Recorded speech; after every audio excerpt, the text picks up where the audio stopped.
رب زدني علما رب زدني علما إن الحمد لله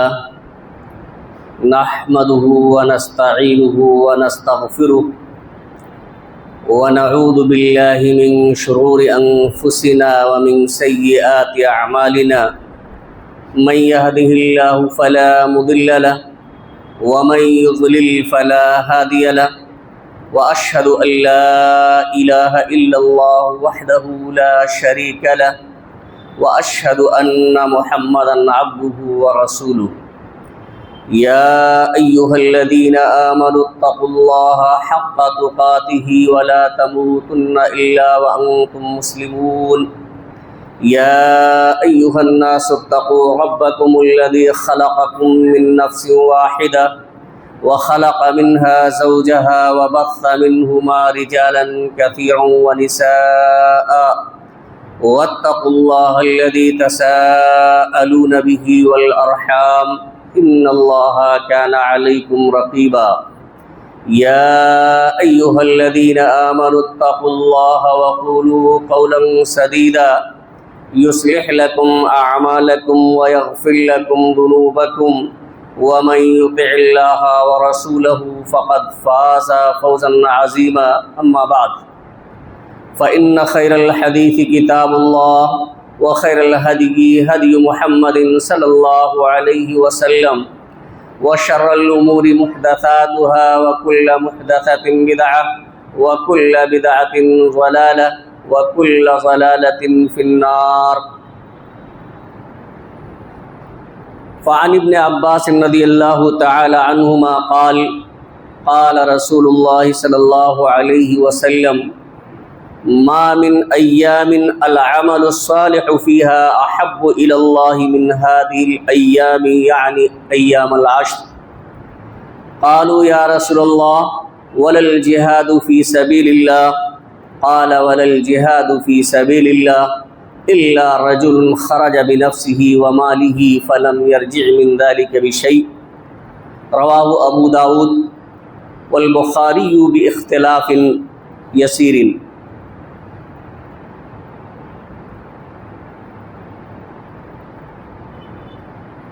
معزز سامعین کرام، حاضرین جمعہ، عزیز طلبہ اور پردہ نشین میری ماں اور بہنوں،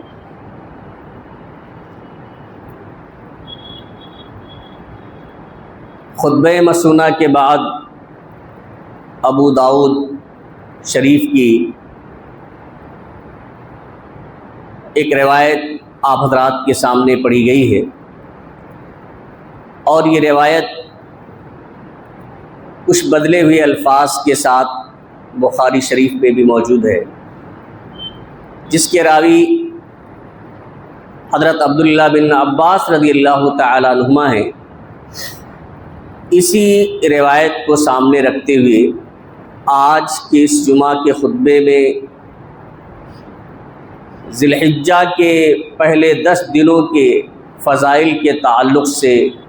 کچھ باتیں میں آپ حضرات کے سامنے عرض کرنا چاہتا ہوں۔ اللہ رب العالمین سے دعا ہے کہ الہ العالمین ہمیں کتاب و سنت کی روشنی میں صحیح بات کہنے اور کما حق ہو اس پر عمل کرنے کی توفیق عطا فرمائے، آمین۔ حاضرین گرامی، ذی قعدہ کی آج 24 تاریخ ہے، اور اگلا جمعہ اگر 29 کا مہینہ ہوتا ہے تو اگلے جمعہ کو 2 تاریخ ہوگی ذی الحجہ کی، اور اگر 30 کا مہینہ ہو جاتا ہے تب بھی آئندہ آنے والے جمعہ کو 1 تاریخ ذی الحجہ کی ہوگی۔ اس لیے مناسب تھا کہ اسی جمعہ کے خطبے میں آپ حضرات کے سامنے ذی الحجہ کے پہلے 10 دنوں کے متعلق کچھ باتیں ذکر کی جائیں۔ حاضرین گرامی، مسلسل یہ دوسرا مہینہ ہے جو حرمت والا ہے۔ یہ بات آپ کو معلوم ہے کہ اللہ تعالی نے جس وقت آسمان و زمین کی تخلیق فرمائی اسی وقت سے سال کے جو 12 مہینے مقرر فرمائے ان میں سے 4 مہینے حرمت والے قرار دیے، اور حرمت والے مہینے 3 لگاتار مسلسل اور پے در پہ آتے ہیں، ذی-قعدہ، ذی الحجہ اور محرم، اور چوتھا رجب کا مہینہ ہے۔ تو یہ ذی-قعدہ کا مہینہ چل رہا ہے، دوسرا مہینہ ذی الحجہ کا، پھر اس کے بعد محرم کا، اور ایک چوتھا رجب کا مہینہ ہے۔ تو یہ اس کی فضیلت کے لیے ویسے ہی کافی ہے کہ اللہ تعالیٰ نے ذی الحجہ کو حرمت والے مہینوں میں رکھا ہے، جن میں قتل و خونریزی، جنگ و جدال اور خصوصیت کے ساتھ گناہ کا ارتکاب کرنے سے اللہ رب العالمین نے منع فرمایا ہے۔ میں نے جو حدیث آپ کے سامنے خطبہ مسونہ کے بعد پڑھی ہے، جس کے راوی حضرت عبداللہ بن عباس رضی اللہ تعالیٰ عنہ ہیں، وہ بیان کرتے ہیں کہ اللہ کے رسول صلی اللہ علیہ وسلم نے ارشاد فرمایا، ما من ایام العمل الصالح فیہا احب الی اللہ من هذه الایام، یعنی ایام العشر۔ ذی الحجہ کے پہلے 10 دنوں میں کیے جانے والے اعمال اللہ رب العالمین کو جتنا محبوب اور پسندیدہ ہیں، بقیہ دنوں میں کیے جانے والے اعمال اتنا اللہ رب العالمین کے نزدیک محبوب اور پسندیدہ نہیں ہوتے۔ یعنی کبھی بھی آپ اچھا اور نیک عمل کریں تو ظاہر سی بات ہے عمل اچھا ہے تو اللہ رب العالمین کے نزدیک وہ اچھا عمل محبوب ہوتا ہے، لیکن جتنا زیادہ اللہ رب العالمین کو عمل ان 10 دنوں میں، ذی الحجہ کے شروع 10 دنوں میں محبوب ہوتے ہیں، اتنا زیادہ اور کسی بھی دن کیے جانے والے عمل اللہ رب العالمین کو محبوب نہیں ہوتے۔ صحابہ کرام نے اللہ کے رسول صلی اللہ علیہ وسلم سے سوال کیا، قالوا ولل جہاد، یا رسول اللہ ولل جہاد فی سبیل اللہ، اللہ کے رسول صلی اللہ علیہ وسلم کیا اللہ کے راستے میں جہاد کرنا بھی؟ یعنی کوئی شخص اگر دوسرے دنوں میں اللہ کے راستے میں جہاد پہ نکل جاتا ہے تو کیا جہاد کرنا بھی، جس میں انسان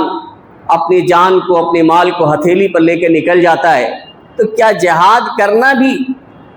محبوب نہیں ہے دوسرے دنوں میں؟ تو اللہ کے رسول صلی اللہ علیہ وسلم نے اپنی زبان مبارک سے ارشاد فرمایا، وَلَلْ جِهَادُ فِي سَبِيلِ اللَّهِ، اللہ کے راستے میں جہاد کرنا بھی نہیں ہے، إِلَّا رَجُلٌ خَرَجَ بِنَفْسِهِ وَمَالِهِ، آگے اللہ کے رسول نے مستثنیٰ کیا، لیکن ایسا مجاہد، ایسا شخص جو اپنی جان و مال کے ساتھ نکل گیا، فَلَمْ يَرْجِعِ بِشَيْءٍ مِّن ذَلِكَ، اور اس میں سے کسی کے ساتھ واپس نہیں آیا، یعنی اسے شہادت نصیب ہو گئی، تو ایسا مجاہد تو بہتر ہے۔ لیکن اس کے علاوہ وہ مجاہد جو جان و مال کے ساتھ تو نکلا لیکن واپس آ گیا ہے، اس کا وہ مقام نہیں ہو سکتا ہے۔ آپ بتائیے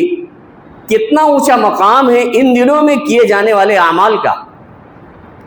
کہ اللہ کے راستے میں جہاد کرنے والے سے بھی زیادہ فضیلت ہے اس کی، الا یہ کہ وہ شہید ہو گیا ہو۔ اور اس کا نقطہ کیا ہے، کیا سبب ہے؟ علامہ ابن حجر رحمہ اللہ نے فتح الباری کے اندر اس کا ایک نقطہ بیان کیا ہے کہ کیوں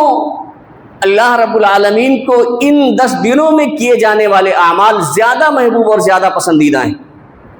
وہ ذکر کرتے ہیں، والذی یظہر ان السبب فی امتیاز عشر ذی الحجہ لمکان اجتماع امہات العبادہ فیہ وہی الصلاۃ والصیام والصدقہ والحج ولا یتأتی ذلک فی غیرہ۔ حافظ ابن حجر رحمۃ اللہ علیہ لکھتے ہیں کہ عشر ذی الحجہ کی جو یہ خصوصیت ہے اس کی وجہ یہ معلوم ہوتی ہے کہ اس مہینے میں یا ان دنوں میں اہم عبادتیں اکٹھا ہو جاتی ہیں، جمع ہو جاتی ہیں۔ جو عبادات ہیں جیسے نماز ہے، روزہ ہے، صدقہ ہے اور حج ہے، یہ جو اہم عبادتیں ان 10 دنوں میں اکٹھا ہو جاتی ہیں۔ یعنی ان دنوں میں آدمی روزہ بھی رکھ لیتا ہے، نفلی صحیح، صدقہ بھی کرتا ہے، نماز تو پڑھتا ہی ہے، اور حج جیسی عظیم عبادت بھی اسی مہینے میں کی جاتی ہے۔ تو جو اہم عبادتیں ہیں وہ عبادتیں ان 10 دنوں میں ادا کر لی جاتی ہیں۔ یہی اس کا سبب معلوم ہوتا ہے کہ اس وجہ سے اللہ رب العالمین کے نزدیک ان 10 دنوں میں کیے جانے والے اعمال زیادہ محبوب اور زیادہ پسندیدہ ہیں۔ لیکن ان 10 دنوں کے علاوہ اور دوسرے ایام میں یہ ساری عبادتیں ایک ساتھ اکٹھا نہیں ہو سکتی ہیں۔ حج تو کسی صورت میں نہیں ہو سکتا ہے کیونکہ حج کے لیے یہ خاص ایام مقرر ہیں، تو ظاہر سی بات ہے۔ اور ان دنوں کی فضیلت کا اندازہ آپ اس سے لگا سکتے ہیں کہ اللہ رب العالمین نے ان 10 دنوں کی قسم بھی کھائی ہے سورہ فجر کے اندر، والفجر ولیال عشر، قسم ہے فجر کی اور 10 راتوں کی۔ اکثر مفسرین کی یہی رائے ہے کہ ان 10 راتوں سے مراد ذی الحجہ کے ابتدائی 10 راتیں ہیں، 10 دن ہیں، یہ اکثر مفسرین کی یہی رائے ہے۔ اللہ رب العالمین نے تو سورہ فجر کے اندر جو 10 راتوں کی قسم کھائی ہے یہ ذی الحجہ کی یہی 10 ایام ہیں۔ ظاہر سی بات ہے کہ جب ان دنوں کو اتنا اونچا مقام حاصل ہے تو ان دنوں میں کیا کام ہمارے لیے آپ کے لیے مستحب ہیں، کون سے اعمال ہمیں اور آپ کو کرنا چاہیے؟ تو سب سے پہلی چیز تو یہ ہے کہ ذی الحجہ کا جب چاند نظر آ جائے تو ہمیں اور آپ کو اپنے بال، اپنے ناخن، جسم کے کسی بھی حصے کے بال جس کو نکالنا ضروری ہے وہ بال، اسی طرح سے ہاتھ اور پیر کے ناخن، اسے کاٹنے سے بچنا چاہیے۔ اللہ کے رسول صلی اللہ علیہ وسلم نے فرمایا من کان له ذبح یذبحه فاذا احل هلال ذی الحجہ فلا یاخذن من شعره ولا من اظفاره شیئا حتى یضحی۔ یہ مسلم شریف کی روایت ہے، ام سلمہ رضی اللہ تعالیٰ عنہ روایت کرتی ہے کہ اللہ کے رسول صلی اللہ علیہ وسلم نے فرمایا جس کے پاس قربانی کا جانور اور اسے وہ ذبح کرنے کا ارادہ رکھتا ہو تو جب ذی الحجہ کا چاند نظر آ جائے تو اپنے بال اور ناخن میں سے کچھ بھی نہ کاٹے، شیئا، کچھ بھی نہ کاٹے، یعنی جہاں کے بھی بال صاف کرنا یا کاٹنا ضروری ہے، چاہے وہ ناف کے نیچے کے بال ہوں، چاہے وہ بغل کے بال ہوں یا سر کے بال ہوں، مونچھ ہو، تو جو بھی کاٹنا ضروری ہوتا ہے ان میں سے کچھ بھی نہ کاٹے، اور نہ ہی ہاتھ و پیر کے ناخن، شیئا کا لفظ فرمایا، کچھ بھی نہ کاٹے، یہاں تک کہ وہ قربانی کر لے، یعنی قربانی کرنے کے بعد پھر وہ عمل کرے، یہ اللہ کے رسول نے فرمایا۔ اچھا، ایک بات یہ ہے کہ کیا جو شخص قربانی کرتا ہے وہی صرف یا اس کے اہل خانہ بھی اس سے اجتناب و پرہیز کریں؟ تو اس سلسلے میں تو اختلاف پایا جاتا ہے کہ اس کے گھر والے اس کے ساتھ اسے بچیں گے یا نہیں بچیں گے، لیکن بہتر یہی معلوم ہوتا ہے کہ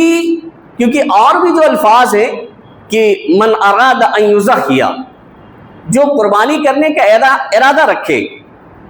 تو وہ بال اور ناخن وغیرہ نہ کاٹے، تو اس کے ساتھ یعنی مالک کے ساتھ ساتھ گھر والے بھی ارادہ رکھتے ہیں اور گھر والوں کے ساتھ بھی وہ قربانی کی طرف سے بھی قربانی کی جاتی ہے۔ اس لیے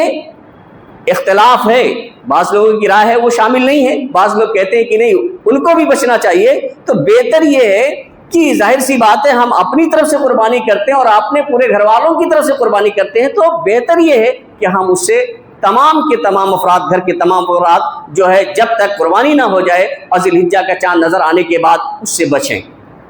بلکہ جن کے پاس قربانی نہیں ہے، بھائی اللہ رب العالمین کی طرف سے انہیں توفیق نہیں مل پائی ہے، اتنی استطاعت اور طاقت نہیں ہے کہ وہ قربانی کر سکیں، اگر وہ لوگ بھی اس سے بچتے ہیں اور نماز کے بعد اپنے بال اور ناخن وغیرہ کاٹتے ہیں تو ان کو بھی اللہ رب العالمین قربانی کا ثواب عطا فرمائے گا۔ جب اللہ کی ایک حدیث ہے، اللہ کے رسول صلی اللہ علیہ وسلم نے جب یہ فرمایا کہ عید کو اللہ رب العالمین نے بطور تہوار منانے کا حکم دیا ہے، اس میں قربانی کا حکم دیا ہے، ایک صحابی رسول نے اللہ کے رسول صلی اللہ علیہ وسلم سے سوال کیا کہ اللہ کے رسول صلی اللہ علیہ وسلم اگر کسی کے پاس قربانی کا جانور نہ ہو یا میرے پاس ایک دودھ والی بکری ہے، کیا میں اسے ذبح کر دوں؟ تو آپ صلی اللہ علیہ وسلم نے منع فرمایا کہ نہیں، اسے مت ذبح کیجیے، بھائی اس سے تمہاری ضرورتیں پوری ہوتی ہے، ہاں تم نماز کے بعد اپنے ناخن کاٹ لینا، بال کاٹ لینا، تو اس سے تمہیں قربانی کا ثواب مل جائے گا۔ تو معلوم یہ ہوتا ہے کہ اگر ہمارے پاس قربانی نہیں ہے تو ہم بھی اس سے بچیں اور عید کی نماز کے بعد جا کر کے اپنے بال اور ناخن کاٹیں تاکہ قربانی کا ثواب ہمیں بھی مل جائے۔ ایک دوسری بات کہ اس مہینے کے ابتدائی دنوں میں یعنی ذی الحجہ کا چاند نظر آنے سے لے کر کے 13 تاریخ تک شام تک ہمیں کثرت سے تکبیرات کہنا چاہیے۔ اللہ کے رسول صلی اللہ علیہ وسلم نے ایک دوسری حدیث کے اندر ارشاد فرمایا، جو مسند احمد کی روایت ہے کہ ما من ایام اعظم عند اللہ ولا احب الیہ العمل فیہن من هذه الایام العشر فاکثروا فیہن من التہلیل والتکبیر والتحمید۔ وہی بات کہ ذی الحجہ کے ابتدائی ان 10 دنوں میں اللہ رب العالمین کے نزدیک کیے جانے والے اعمال جتنا محبوب ہیں اتنا اور دنوں میں کیے جانے والے محبوب نہیں ہیں۔ اس کے بعد آپ صلی اللہ علیہ وسلم نے فرمایا فَأَكْثِرُوا فِيهِنَّ التَّهْلِيلَ وَالتَّكْبِيرَ وَالتَّحْمِيدَ، تم اس لیے تم زیادہ سے زیادہ یعنی کثرت کے ساتھ تحلیل، تکبیر اور تحمید بیان کرو۔ تحلیل یعنی لا الہ الا اللہ کہو، اللہ کے سوا کوئی عبادت کے لائق نہیں ہے۔ والتکبیر اللہ اکبر کہو، اللہ کی ذات سب سے بڑی ہے۔ والتحمید اور حمد بیان کرو، الحمدللہ کہو، یعنی کثرت کے ساتھ تکبیرات کہنا چاہیے۔ اور جب سے ذی الحجہ کی چاند نظر آ جائے، چاند نظر آ جائے تبھی سے کہنا چاہیے۔ ان کی بڑی فضیلت ہے۔ ایک مرتبہ انس بن مالک رضی اللہ تعالیٰ عنہ بیان کرتے کہ اللہ کے رسول صلی اللہ علیہ وسلم کا گزر ایک درخت کے پاس سے ہوا جس کے پتے سوکھے ہوئے تھے، تو اللہ کے رسول صلی اللہ علیہ وسلم نے اپنی لاٹھی سے درخت کے پتوں پہ مارا اور درخت کے پتے جھڑنے لگے۔ پھر اس کے بعد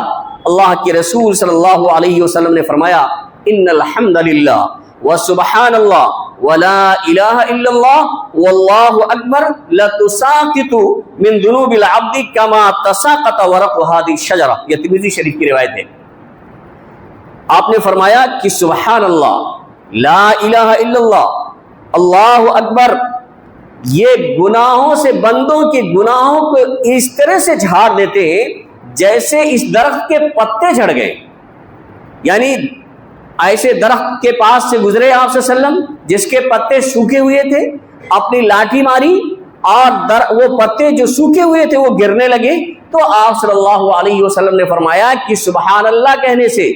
الحمدللہ کہنے سے، اللہ اکبر کہنے سے، لا الہ الا اللہ کہنے سے ایسے ہی بندوں کے گناہ جھڑ جاتے ہیں جیسے کہ اس درخت کے پتے جھڑ گئے۔ تو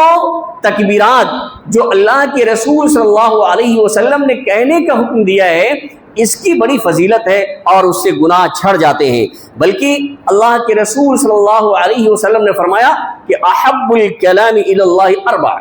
کہ اللہ کے نزدیک 4 کلام بڑے محبوب ہیں،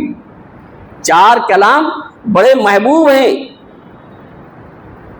اور لا یضرک بأیہن بدأت،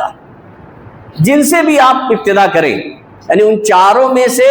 جس سے بھی آپ شروع کریں کوئی فرق نہیں پڑتا، اس سے کوئی نقصان نہیں ہے۔ سبحان اللہ والحمدللہ ولا الہ الا اللہ واللہ اکبر، آپ کسی کو بھی پہلے کہیں، ترتیب کیسی بھی ہو، اگر یہ 4 الفاظ کہتے ہیں، یہ 4 جملے کہتے ہیں تو یہ اللہ رب العالمین کو بہت ہی محبوب ہیں۔ تو زیادہ سے زیادہ ان 10 دنوں میں ہمیں اور آپ کو تکبیرات کہنا چاہیے۔ تکبیرات کے الفاظ کہ مطلق الفاظ ہیں، اور صحابہ کرام سے مختلف طرح کے الفاظ ثابت ہیں، جیسے اللہ اکبر لا الہ الا اللہ واللہ اکبر وللہ الحمد۔ بعض صحابہ کرام 3 مرتبہ شروع میں اللہ اکبر کہتے تھے کہ اللہ اکبر لا الہ الا اللہ واللہ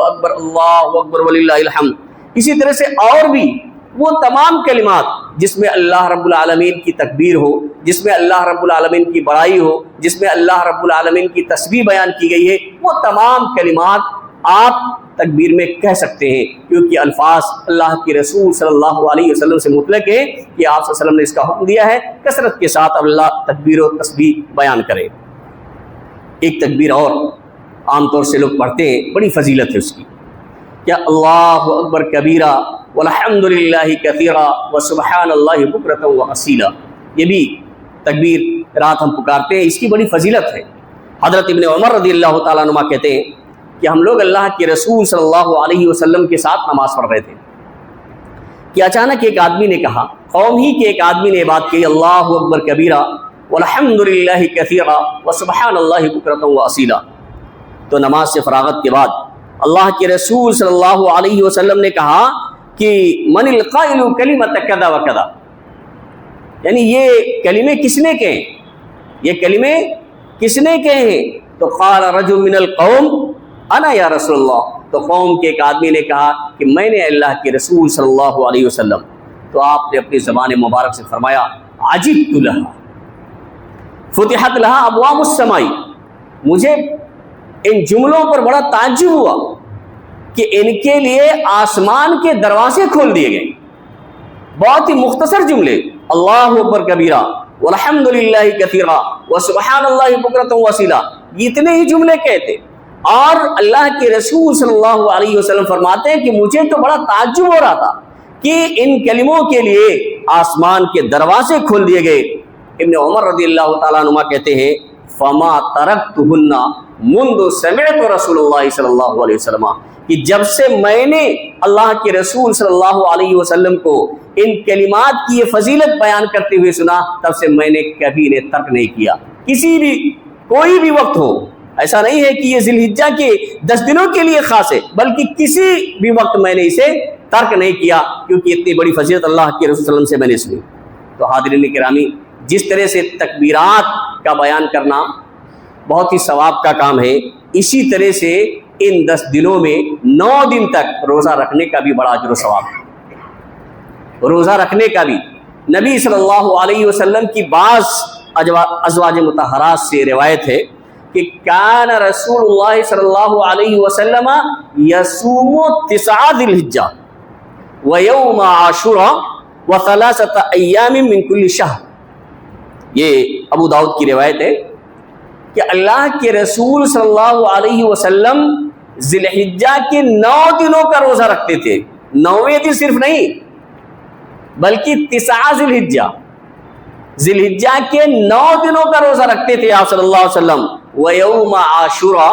اور عاشوراء یعنی 10 محرم کا روزہ رکھتے تھے۔ وثلاثۃ ایام من کل شہر، اور ہر مہینے کی 3 دن روزہ رکھتے تھے، اور بھی آپ صلی اللہ علیہ وسلم نفلی روزے رکھتے تھے، لیکن یہ اس روایت کے اندر اس کا ذکر ہے کہ ہر مہینے میں 3 دن، یعنی 13، 14، 15 عربی تاریخ کے حساب سے، جنہیں ایام 20 کہا جاتا ہے، تو آپ صلی اللہ علیہ وسلم اس کا اہتمام کیا کرتے تھے۔ تو آپ دیکھیں آپ صلی اللہ علیہ وسلم کا یہ عمل ہے کہ عشرہ ذی الحجہ میں 1 سے لے کر کے 9 دنوں تک آپ صلی اللہ علیہ وسلم روزہ رکھا کرتے تھے۔ بلکہ اگر کوئی شخص نہیں رکھ سکتا ہے 9 دنوں کا روزہ، تو ایک روزہ جسے عرفہ کا روزہ کہا جاتا ہے، اور وہ 9 ذی الحجہ ہے، اپنے یہاں کی تاریخ کے حساب سے 9 تاریخ کو ہمیں اور آپ کو رکھنا چاہیے۔ اس کی بڑی فضیلت آپ بتائیے، اگر اس کی صرف فضیلت آپ دیکھیں کہ اللہ کے رسول صلی اللہ علیہ وسلم نے کیا فرمایا کہ صیام یوم عرفۃ احتسب علی اللہ ان یکفر السنۃ التی قبلہ والسنۃ التی بعدہ، کہ عرفہ کے دن کا روزہ رکھنا، عرفہ کے دن کے روزے کے بارے میں اللہ تعالیٰ سے امید کرتا ہوں کہ اللہ تعالیٰ اس کے بدلے میں 1 سال گزرے ہوئے اور 1 سال آئندہ آنے والے گناہوں کو مٹا دے گا۔ یعنی عرفہ کے دن کا روزہ، صرف 1 دن کے روزے کی یہ فضیلت ہے کہ اگر کوئی شخص 9 ذی الحجہ کا روزہ رکھتا ہے، عرفہ کے دن کا روزہ رکھتا ہے، تو اللہ تعالیٰ اس کے 1 سال کے گزرے ہوئے گناہ اور 1 سال آئندہ آنے والے گناہوں کو معاف کر دیتا ہے۔ آپ بتائیے، صرف 1 دن کی یہ فضیلت ہے، اور اگر کوئی شخص 9 دن روزہ رکھتا ہے تو اس کو اللہ رب العالمین کتنا اجر و ثواب عطا فرمائے گا۔ اور عرفہ کا دن یہ ایسا مبارک دن ہے، اسی کو یہی اصل حج ہے اسی کا دن، اور اس دن اللہ کے رسول صلی اللہ علیہ وسلم نے فرمایا کہ جتنا اللہ رب العالمین اپنے بندوں کو جہنم سے عرفہ کے دن آزاد کرتا ہے، اتنا اور کسی دن آزاد نہیں کرتا ہے۔ تو خاص طور سے ان 9 دنوں میں روزے کا ہمیں اور آپ کو اہتمام کرنا چاہیے۔ ان دنوں میں روزہ رکھنے کی بڑی فضیلت ہے، اللہ کے رسول صلی اللہ علیہ وسلم نے روزہ رکھا بھی ہے اور رکھنے پر ترغیب بھی دلائی ہے۔ اسی طرح سے یہ وہی 10 دن ہیں جن میں مناسک حج و عمرہ ادا کیے جاتے ہیں۔ حج ادا کیا جاتا ہے، عمرہ کیا جاتا ہے، جس کے بارے میں اللہ کے رسول صلی اللہ علیہ وسلم نے فرمایا العمرۃ الی العمرۃ کفارۃ لما بینہما والحج المبرور لیس لہ جزاء الا الجنہ، کہ ایک عمرہ سے دوسرے عمرہ کے درمیان کے گناہوں کا کفارہ ہے، اور حج مبرور، حج مقبول، یعنی جو حج اللہ رب العالمین کے ہاں مقبول ہو جائے، جس حج کے درمیان میں کوئی گناہ کا کام نہ کیا گیا ہو، یا اس حج سے آنے کے بعد پھر گناہوں سے مکمل طریقے سے اجتناب کیا جا رہا ہو، ایسا حج مبرور، حج مقبول، اس کا بدلہ تو اللہ کے رسول صلی اللہ علیہ وسلم فرماتے ہیں کہ جنت ہی ہے۔ تو انہی دنوں میں یہ حج کی ادائیگی کی جاتی ہے۔ بلکہ ایک روایت کے اندر تو اللہ کے رسول صلی اللہ علیہ وسلم نے یہ فرمایا کہ من حج للہ فلم یرفث ولم یفسق رجع کیوم ولدتہ امہ، کہ جس نے اللہ کی رضا کے لیے حج کیا ہے، دکھاوا نہیں پایا جاتا ہے، ریاکاری نہیں ہے کہ لوگ مجھے حاجی کہیں، بلکہ اللہ کو خوش کرنے کے لیے، اللہ کی رضا کے لیے اخلاص کے ساتھ، للہیت کے ساتھ جس نے حج ادا کیا، اور اس نے اس درمیان اپنی بیوی سے جمع اور ہم بستری نہیں کی، اور کوئی بھی فسق و فجور اور گناہ کا کام نہیں کیا، تو رجع کیوم ولدتہ امہ، تو وہ ایسے ہی واپس لوٹتا ہے گناہوں سے پاک صاف جیسے کہ اس کی ماں نے اسے جنا ہے۔ تو حاضرین گرامی، یہ جو 10 ایام ہیں، انہی ایام میں حج کی ادائیگی بھی کی جاتی ہے۔ تو یہ ایسے بڑے بڑے اعمال کیے جاتے ہیں، عبادات انجام دیے جاتے ہیں، اسی لیے اللہ رب العالمین کے یہاں ان دنوں میں کیے جانے والے اعمال تمام دنوں میں کیے جانے والے اعمال سے زیادہ محبوب اور زیادہ پسندیدہ ہیں۔ اللہ رب العالمین سے دعا ہے کہ الہ العالمین ہمیں ان دنوں کی فضیلت اور ان کے مقام و مرتبہ کو سمجھنے کی توفیق عطا فرمائے، اور اللہ اس کے رسول کے بتائے ہوئے طریقے کے مطابق ان دنوں کو گزارنے کی توفیق عطا فرمائے۔ الہ العالمین ہم میں جو پریشان حال ہیں ان کی پریشانیوں کو تو دور فرما دے، جو لوگ بیمار ہیں انہیں شفائے کامل و عاجل عطا فرما، جو لوگ مقروض ہیں انہیں قرض کی ادائیگی کی توفیق عطا فرما۔ بارک اللہ لنا ولکم فی القرآن العظیم ونفعنا وإیاکم بالآیات والذکر الحکیم، انہ تعالی جواد کریم بکم رؤوف رحیم۔